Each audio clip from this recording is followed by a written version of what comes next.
श्री राम भक्तों, प्रतिदिन थोड़ी सी देर यह एक काम जरूर करो तो दुनिया में किसी की हिम्मत नहीं जो तुम्हें डरा सके। भक्तों, डर जभी तक है जब तक हम अपने आप को नहीं जानते, अपनी शक्ति को नहीं जानते। हम सब के अंदर परमात्मा ने इतनी शक्तियां देकर भेजा है, लेकिन उन शक्तियों को हम जानते ही नहीं हैं। तो उनको जानने के लिए आपको आपके भीतर उतरना पड़ेगा। अब भीतर कैसे उतरेंगे, आज हम आपको एक बहुत ही सरल और सुगम तरीका बताएंगे। प्रतिदिन 40 मिनट या 1 घंटा जीते जी मर जाओ, क्योंकि मरना तो है, मरना तो बाद में भी है, और जब मरोगे तो उस मरने का कोई लाभ नहीं है। लेकिन अगर आप जीते जी मर गए तो आप अपने आप को जान लोगे। जब तक आपको पूरी दुनिया डराएगी, जब तक आप अपने आप को नहीं जानोगे, आपकी शक्तियों को नहीं जानोगे, यानी कि आपने अपने शरीर को मैं समझ रखा है। आपका शरीर मैं नहीं है, शरीर शरीर है। मैं कौन हूँ, इस बात को जान लो। इस बात को जानने के लिए आप प्रतिदिन 1 घंटा मर जाओ, सीधे बैठ जाओ। बैठ नहीं सकते, बिल्कुल सीधे लेट जाओ। लेट करके आपको कुछ भी नहीं करना है, बस आपको किसी चीज़ पे ध्यान रखना ही नहीं, आप बस लेटे रहो। एक काम करना है कि शरीर के हर अंग को स्थिर करना है, बस ना हाथ हिलाने हैं ना पैर हिलाने हैं, कुछ नहीं करना है। बस साक्षी बन जाओ, जो कुछ हो रहा है उसको देखते रहो, उसी के साक्षी बन जाओ। आपको अपनी तरफ से कुछ नहीं करना है। शुरुआत में अड़चने आएंगी, जैसे कि कांटे चुभेंगे, खुजली होगी, चींटियां चलेगी। 1-2 दिन तो बहुत ही बुरा लगेगा। ये सब मन का काम है।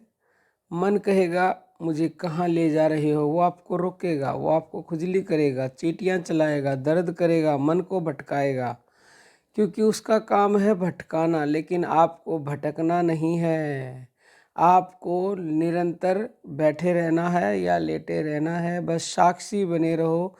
तो धीरे धीरे जब प्रतिदिन आप ऐसा करोगे तो आपके मन को इतना आनंद आएगा वहाँ, फिर तो आप स्वयं भी हटाना चाहोगे तो भी मन हटेगा नहीं। शुरुआत में ऐसा थोड़ा बहुत आपको अड़चने आएंगी, लेकिन उन अड़चनों से डरना नहीं है, घबराना नहीं है। धीरे धीरे धीरे जब प्रतिदिन आप ऐसा करेंगे तो आपकी सांसें धीमी होने लगेंगी। सांसें धीमी होते होते एक दिन ऐसा आएगा कि आपकी सांस रुक जाएगी, जीते जी आप मर जाओगे। श्वास रुक जाएगी तो आप समाधि में पहुंच जाओगे। यही वो पल है, आप जीते जी मरकर उस परमपिता परमेश्वर को पालोगे, अपने आप को जान लोगे। जिस दिन आप समाधि में पहुंच जाओगे उस दिन वो राम प्रकट हो जाएगा, उस दिन वो सारी शक्तियां प्रकट हो जाएंगी जो आपके भीतर है।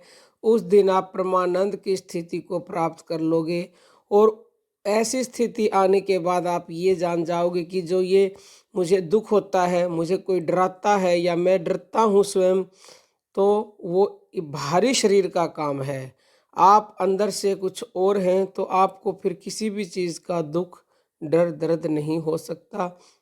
दुख दर्द डर चिंताएं समस्याएं ये बाहरी आवरण है, ये सब मिट जाएगा जिस दिन आप अपने अंदर के उस राम को प्रकट कर लोगे, उसे जान जाओगे। जिस दिन समाधि घटित हो जाएगी उसी दिन आपकी खुशी का ठिकाना ना रहेगा। आप सब कुछ करोगे, बाहर से काम भी करोगे, सबको मिलोगे भी, सब कुछ दुख सुख भी आएंगे, लेकिन आपके ऊपर किसी भी दुख सुख का कोई भी असर नहीं होगा। आप सामान्य रहोगे, और जो व्यक्ति सामान्य रहता है वो भगवान का सबसे प्रिय व्यक्ति होता है। ये स्वयं कृष्ण ने गीता में कहा है। तो आप प्रतिदिन ऐसा करें, जीते जी मरे, क्योंकि मरना तो है ही, बाद में मरोगे, उस समय फिर कुछ हाथ नहीं आएगा। जीते जी मर जाओ, 1 घंटा रोज लेट करके आराम से मर जाओ, बस अपनी कुछ भी मत करो, साक्षी बन जाओ, तो आपको इस दुनिया में कोई भी व्यक्ति डरा नहीं सकता। आप हर सब कुछ पा सकते हो जिस दिन समाधि घटित हो जाएगी। शून्य हो जाएगा, भीतर शून्य हो जाएगा, सब कुछ शून्य, क्योंकि शून्य में पहुंचने के लिए ही सब कुछ किया जाता है। तो आप प्रतिदिन ऐसा करें और उस परमानंद की स्थिति को प्राप्त करें और अपने सभी डरों से मुक्ति पाएं। कोई भी प्रश्न होगा कमेंट कीजिएगा, हम उसका उत्तर जरूर देंगे। अब हम अपनी वाणी को विराम देते हैं। जय श्री राम भक्तों।